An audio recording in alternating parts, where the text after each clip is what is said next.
ഇത് ഒരു നോർമല് എല്ലാ ഗെയിമിലും ഫുട്ബോളിൻ്റെ ഏതാണ്ട് എല്ലാ കളികളിലും ഇങ്ങനെ സിറ്റുവേഷൻ വരും. കാരണം ബോളുള്ള പ്ലെയർ ബോൾ കൊണ്ട് നമ്മുടെ ടീംമേറ്റ് അവിടെ തന്നെ നിൽക്കും. ഒരു സെൻറ്റർ ഫോർവേഡാണ്.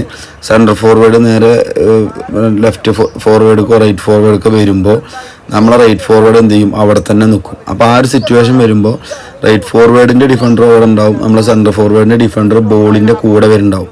അപ്പോൾ ഇവർ രണ്ടാളും കൂടി ഒരുമിച്ച് വന്നു കഴിഞ്ഞാൽ ആ സിറ്റുവേഷനിൽ അവിടുന്ന് ബോൾ സുഖമായിട്ട് എടുക്കാൻ പറ്റും. ആ സിറ്റുവേഷൻ കടക്കണമെങ്കിൽ ഈ ബോൾ കൊണ്ട് വരുന്ന പ്ലെയർ ബോൾ കൊണ്ട് വരുമ്പോൾ നമ്മൾ എന്ത് ചെയ്യണം, റൈറ്റ് ഫോർവേഡ് ആണെങ്കിലും ലെഫ്റ്റ് ഫോർവേഡ് ആണെങ്കിലും അവിടുന്ന് മാറി നിന്ന് അടുത്ത പൊസിഷൻ കാണിച്ചു കൊടുക്കുക. അപ്പം മാത്രമേ ഉള്ളൂ അവിടെ സ്പേസ് ക്രിയേറ്റ് ചെയ്യുക. അല്ലെങ്കിൽ ഈ ബോളുള്ള പ്ലെയറിന് ബോള് നമ്മുടെ ഈ രണ്ട് അറ്റാക്കർ ഒരുമിച്ചാകുമ്പോൾ ഡിഫൻഡേഴ്സിന് എളുപ്പമായിട്ട് ആ ബോൾ എടുക്കാൻ പറ്റും, അവർക്ക് സുഖമായിട്ട് കളിക്കാൻ പറ്റും.